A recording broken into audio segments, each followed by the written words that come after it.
ಸಾದರ ಸಮುದಾಯ ಭವನಕ್ಕೆ ಅದ್ಧೂರಿ ಶಂಕುಸ್ಥಾಪನೆ.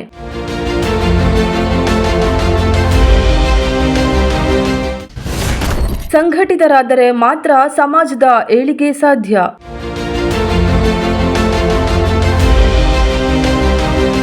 ಮಧುಗಿರಿ ತಾಲೂಕಿನ ಕೋಡಿಗೇನಹಳ್ಳಿಯ ಸಾದರ ಭವನದಲ್ಲಿ ಹಿಂದೂ ಸಾದರ ಕ್ಷೇಮಾಭಿವೃದ್ಧಿ ಸಂಘದಿಂದ ಸಮುದಾಯ ಭವನದ 2ನೇ ಅಂತಸ್ತಿನ ಕಟ್ಟಡ ಶಂಕುಸ್ಥಾಪನೆ ಹಾಗೂ ಪ್ರತಿಭಾ ಪುರಸ್ಕಾರ ಕಾರ್ಯಕ್ರಮ ಆಯೋಜನೆ ಮಾಡಲಾಗಿತ್ತು. ಕಾರ್ಯಕ್ರಮದಲ್ಲಿ ಹಿಂದೂ ಸಾದರ ಕ್ಷೇಮಾಭಿವೃದ್ಧಿ ಕೇಂದ್ರ ಸಂಘದ ಜಂಟಿ ಕಾರ್ಯದರ್ಶಿ ಶಶಿಕುಮಾರ್, ಕಾರ್ಯದರ್ಶಿ ಶಿವಶಂಕರ್, ಮುಖಂಡರಾದ ಲಕ್ಷ್ಮೀ ನರಸೇಗೌಡ, ಮಿಲ್ ಶ್ರೀನಿವಾಸ್, ಟಿಪಿಎಂಎಸ್ ಅಧ್ಯಕ್ಷ ಪಟೇಲ್ ಸೇರಿ ಹಲವು ಭಾಗಿಯಾಗಿದ್ದರು.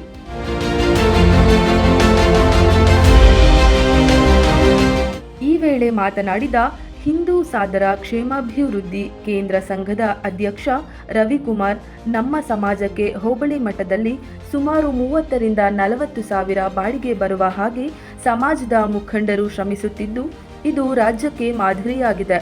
ಮುಖ್ಯಮಂತ್ರಿ ಚಂದ್ರು ಅವರು ಅನುದಾನ ನೀಡಿದ್ದು ಇದು ಇತಿಹಾಸ, ಇದು ಹೆಮ್ಮೆ ಪಡುವ ವಿಚಾರ, ಜೊತೆಗೆ ಇದು ಸ್ವಾಭಿಮಾನದ ಸಂಕೇತವಾಗಿ ನಿರ್ಮಾಣವಾಗಿದೆ ಎಂದರು.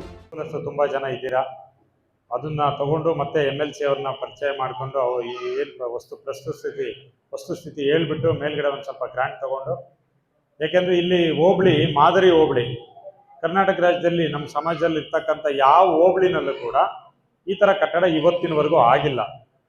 ಅದಕ್ಕೆ ಮುಖ್ಯ ಕಾರಣ ಏನಂದರೆ ನಮ್ಮ ಏನು ವೆಂಕಟೇಗೌಡರು ಮತ್ತು ಅವತ್ತಿನ ಹಿರಿಯರ ತಂಡ, ನಮ್ಮ ಲಕ್ಷ್ಮಣೇಗೌಡರು ಇರ್ಬೋದು, ಶಿವಶಂಕರನವ್ರು ಇರ್ಬೋದು, ಗೌಡರು ಇಲ್ಲಿಯವರೆಲ್ಲ ಒಗ್ಗಟ್ಟಾಗಿ ಸಮಾಜದಲ್ಲಿ ಎಲ್ರುಗಳನ್ನು ಭೇಟಿ ಮಾಡಿ ಸಿದ್ದೇಗೌಡರು ಮನವೊಲಿಸಿ ನಿವೇಶನ ತಗೊಂಡು, ಮುಖ್ಯಮಂತ್ರಿ ಚಂದ್ರು ಅವತ್ತು ಗ್ರಾಂಟ್ ಕೊಡಬೇಕಾದ್ರೆ ನಾನು ಮತ್ತು ವೆಂಕಟೇಗೌಡರೇ ಹೋಗಿ ಏನೋ ಒಂದು ಒಳ್ಳೇದಾಗುತ್ತೆ ಅಂತ ಹೇಳಿದ್ದಕ್ಕೆ ಅವರು ಮುಖ್ಯಮಂತ್ರಿ ಚಂದ್ರು ಅನುದಾನ ಕೊಟ್ಟರು. ಇವತ್ತು ಅವ್ರನ್ನೂ ಕೂಡ ನೆನೆಸ್ಬೇಕಾಗತ್ತೆ. ಇದು ಇತಿಹಾಸ ಇರೋವರೆಗೂ ಯಾವ ಹೋಬಳಿನ ಮಟ್ಟದಲ್ಲಿ ಈ ಥರ ಕಟ್ಟಡ ಬೇರೆ ಯಾವ್ದಾದ್ರು ಸಮಾಜದ ಇದೆಯಾ? ಇಲ್ಲ ಅಲ್ವಾ? ಹೆಮ್ಮೆ ಪಡಬೇಕಾದ ವಿಚಾರನೇ. ಈ ಥರ ಕಟ್ಟಡದ ಮೇಲ್ಭಾಗದಲ್ಲೂ ನಿಮ್ಮ ಕಚೇರಿ, ಯಾಕಂದರೆ ನಿಮ್ಮ ಇದು ಸ್ವಾಭಿಮಾನದ ಸಂಕೇತ. ನಾವು ₹1 ಬರುತ್ತೋ ₹2 ಬರುತ್ತೋ, ಬಡವರು ವ್ಯವಸಾಯ ಮಾಡ್ತೀವೋ ಏನು ಮಾಡ್ತೀವೋ, ನಮ್ಮ ಸ್ವಾಭಿಮಾನಕ್ಕೆ ಅಂತ ಒಂದು ಕಟ್ಟಡ ಕಟ್ಕೊಂಡಿದ್ದೀವಿ. ಹೋಬಳಿಗಳ ಮಟ್ಟದಲ್ಲಿ 35-40 ಸಾವಿರ ರೂಪಾಯಿ ಬಾಡಿಗೆ ಬರುತ್ತೆ ಅಂತ ಈ ಥರ ಹೋಬಳಿಗಳು ನಮ್ಮವ್ರು ಇರ್ತಕ್ಕಂಥ ಎಷ್ಟು ಹೋಬಳಿಗಳಿದೆ, ಎಲ್ಲ ಕಡೆ 40-40 ಸಾವಿರ ಬಾಡಿಗೆ ಬಂದರೆ ನಮ್ಮ ಸಮಾಜ ಎಲ್ಲಿರುತ್ತೆ? ಎಲ್ಲೋ ಇರುತ್ತೆ.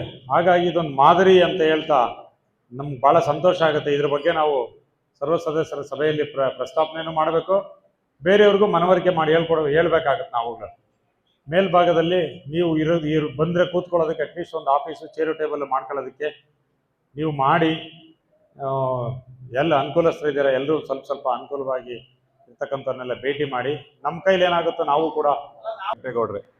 ವೆಂಕಟೇಗೌಡರು ಕೊಡಗೇನಹಳ್ಳಿಯಿಂದ ಯಾಕಪ್ಪ ಮಾಡ್ತಾರೆ, ಇದನ್ನು ಮಧುಗಿರಿಯಲ್ಲಿ ಮಾಡಬೇಕಲ್ವಾ ಅಂತ ಕೇಳಿದೊಂದು ನಾನೇನೆ ಅವ್ರನ್ನ.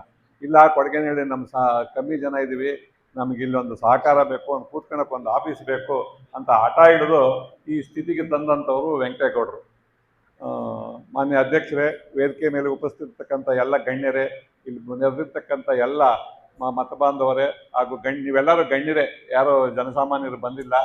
ಇವತ್ತಿನ ದಿವಸ ನಮ್ಮ ಸಾಧು ಸಂಗಮ ಪತ್ತಿನ ಸಹಕಾರ ಸಂಘದಿಂದ ನಮ್ಮ ಕೈಲಾದ ಮಟ್ಟಿಗೆ ಅಧ್ಯಕ್ಷರು ರವಿಕುಮಾರ್ ಅವರ ಅಧ್ಯಕ್ಷತೆಯಲ್ಲಿ ಈ ಕೆಲಸವನ್ನು ಮಾಡ್ತಿರ್ತಕ್ಕಂಥ ಒಂದು ನೋಡಿ ನಮ್ಮ ಕೈಲಾದ ಸಹಾಯನ ಸಾಧು ಸಂಗಮ ಪತ್ತಿನ ಸಹಕಾರದಿಂದ ಕೊಡ್ಲಿಕ್ಕೆ ಇಚ್ಛೆ ಪಡ್ತಾ ಇದ್ದೀವಿ. ಆದರೆ ನಾವು ಮೇಷ್ಟ್ರು ಹೇಳಿದಷ್ಟು ಅಷ್ಟು ದಾನ ಎಲ್ಲ ಕಡೆನೂ ಬಂದಿಲ್ಲ, ನಮ್ಮ ಕೈಲಾದ ಮಟ್ಟಿಗೆ ಬಂದಿದ್ದೀವಿ. ಇವತ್ತು ಪ್ರತಿಭಾ ಪುರಸ್ಕಾರವನ್ನು ಹಮ್ಮಿಕೊಂಡಿರೋದು ತುಂಬ ಸಂತೋಷದಾಯಕ. ಇವತ್ತು ಮಕ್ಕಳಿಗೆ ಪ್ರತಿಭಾ ಪುರಸ್ಕಾರ ಕೊಡ್ತಾ ಇದ್ದೀವಿ. ಏನಕ್ಕೋಸ್ಕರ ಕೊಡ್ತಾ ಇದ್ದೀವಿ ಅಂದರೆ, ಇವತ್ತು ಮಕ್ಕಳು ಪ್ರತಿಭಾ ಪುರಸ್ಕಾರವನ್ನು ತಗೊಂಡು ನೀವು ಮುಂದೆ ದೊಡ್ಡವರಾಗಿ IAS ಆಗ್ಬೋದು, KS ಆಗ್ಬೋದು, ನೀವು ಯಾವುದೇ ಹುದ್ದೆಗೆ ಹೋದ್ರೂ ನಮ್ಮ ಸಾಧು ಜನಾಂಗವನ್ನು ಮರಿಬಾರ್ದು ಅನ್ನೋ ಒಂದು ಉದ್ದೇಶ. ಇದು ನಮ್ಮಲ್ಲಿ ಸ್ವಾರ್ಥ. ಮುಂದೆ ನೀವು ದೊಡ್ಡವರಾಗ್ತೀರಾ, ನಮ್ಮ ಸಂಘನ ಮರ್ತು ಬಿಡ್ತೀರಾ. ದಯವಿಟ್ಟು ನಮ್ಮ ಸಂಘನ ಮರಿಬೇಡಿ. ಕಾರ್ಯಕ್ರಮದಲ್ಲಿ KMF ನಿರ್ದೇಶಕ MP ಕಾಂತರಾಜು ಮಾತನಾಡಿ, ನಮ್ಮ ಸಮಾಜದ ಮಕ್ಕಳು ಪಟ್ಟಣದಲ್ಲಿ ವಿದ್ಯಾಭ್ಯಾಸಕ್ಕೆ ಹಾಸ್ಟೆಲ್ ವ್ಯವಸ್ಥೆ ಕಲ್ಪಿಸಲಾಗುತ್ತಿದೆ. ಸಮಾಜದ ಮಕ್ಕಳಿಗೆ ಮೇಲ್ದರ್ಜೆಗೆ ಕೊಂಡೊಯ್ಯುವ ಹೊಣೆ ನಮ್ಮ ಮೇಲಿದೆ ಎಂದರು.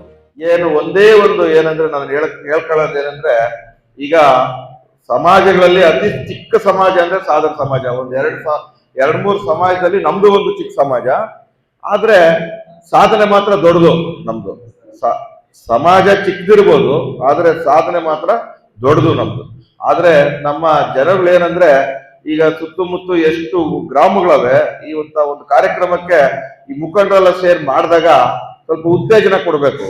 ಯಾರು ನಮ್ಮ ಏನು ಪ್ರಮುಖರು ಊರಲ್ಲಿ ಇರ್ತಾರೆ ಅವರೆಲ್ಲ ಒಂದು 20 ಜನ, 30 ಜನ, 50 ಜನ ಕರ್ಕೊಬಂದು ಇಂಥ ಒಂದು ಕಾರ್ಯಕ್ರಮವನ್ನ ಯಶಸ್ವಿಗೊಳಿಸ್ಬೇಕು.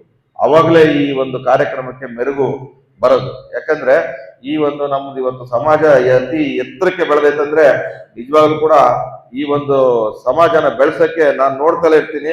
ರವಿಕುಮಾರ್ ಆಗ್ಬೋದು, ಅವ್ರ ಟೀಮ್ ಆಗ್ಬೋದು, ಎಲ್ಲಾ ನಮ್ಮ ಸಾದರ ಬಂಧುಗಳು ನಿಜವಾಗ್ಲೂ ಕೂಡ ಅದಕ್ಕೆ ರಾತ್ರಿ ಹಗಲು ಶ್ರಮಿಸಿ ಈ ಒಂದು ಎತ್ತರಕ್ಕೆ ಬೆಳೆಯಕ್ಕೆ ಒಂದು ಕಾರಣ ಆಗೈತೆ.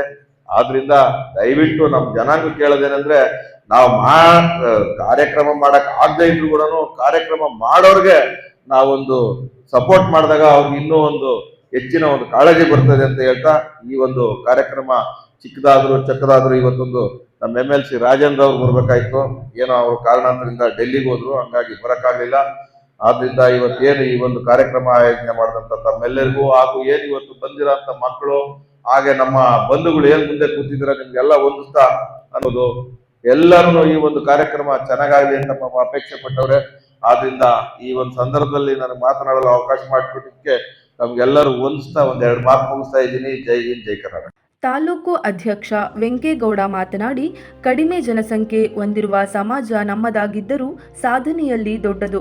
ಸಮಾಜದ ಕಾರ್ಯಕ್ರಮಕ್ಕೆ ಸಂಘಟಿತರಾಗಿ ಪ್ರತಿಯೊಬ್ಬರೂ ಸಹಕಾರ ನೀಡಿ ಯಶಸ್ವಿಗೊಳಿಸಬೇಕು ಎಂದರು.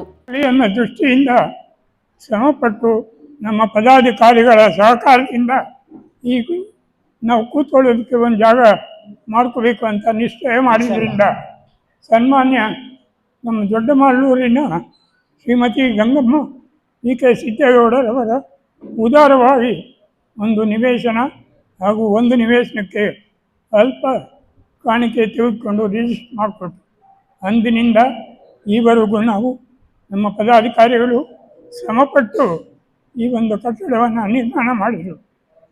ಒಂದಿನ ನಾನು ಯೋಚನೆ ಮಾಡ್ತಾ ನಮ್ಮ ಸಮುದಾಯಕ್ಕೆ ಏನಾದರೂ ಒಂದು ಒಳ್ಳೆಯ ಕೆಲಸ ಮಾಡಬೇಕು ಅನ್ನೋ ಒಂದು ಉದ್ದೇಶದಿಂದ ಯೋಚನೆ ಮಾಡಿ, ನಮ್ಮ ಹಳ್ಳಿ ಪ್ರದೇಶದಲ್ಲಿ ಸೌಲಭ್ಯ ಕಡಿಮೆ ಇರೋದ್ರಿಂದ ಸ್ವಲ್ಪ ಅವರಿಗೆ ಉತ್ತೇಜನ ಕೊಟ್ಟು ಒಳ್ಳೆಯ ವಿದ್ಯಾವಂತರನ್ನಾಗಿ ಮಾಡಬೇಕು, ಶ್ರಮ ವಹಿಸಿ ವಿದ್ಯಾರ್ಥಿಗಳು ಕಷ್ಟಪಟ್ಟು ಓದೋದಕ್ಕೆ ಒಂದು ಸಹಾಯಾರ್ಥವಾಗಿ ಏನಾದರೂ ಮಾಡಬೇಕು ಅನ್ನೋ ಉದ್ದೇಶದಿಂದ ಈ ಒಂದು ಪ್ರತಿಭಾ ಪುರಸ್ಕಾರ ಮಾಡೋದಕ್ಕೆ ನಮ್ಮ ಸಮುದಾಯದ ಪದಾಧಿಕಾರಿಗಳೊಂದಿಗೆ ಚರ್ಚೆ ಮಾಡಿ ಈ ಒಂದು ತೀರ್ಮಾನ ತಗೊಂಡ್ವಿ. ಈ ದಿನ ನಿಮ್ಮನ್ನು ವಿದ್ಯಾರ್ಥಿಗಳ ತೆಗೆದಿರೋ ಮಾರ್ಕ್ಸು, ಅವರ ಶ್ರಮ ನೋಡಿ ಬಹಳ ಸಂತೋಷ ಆಯಿತು. ಒಟ್ಟಿನಲ್ಲಿ ಹಿಂದೂ ಸಾದರ ಕ್ಷೇಮಾಭಿವೃದ್ಧಿ ಸಂಘದಿಂದ ಸಮುದಾಯ ಭವನಕ್ಕೆ ನಿರ್ಮಾಣಕ್ಕೆ ಮುಂದಾಗಿದ್ದು ಸಮುದಾಯದ ಒಗ್ಗಟ್ಟಿಗೆ ಸಹಕಾರಿಯಾಗಲಿದೆ. ಸಿರಾಜ್ ಅಹಮದ್, ಪ್ರಜಾಶಕ್ತಿ ಟಿವಿ, ಮಧುಗಿರಿ.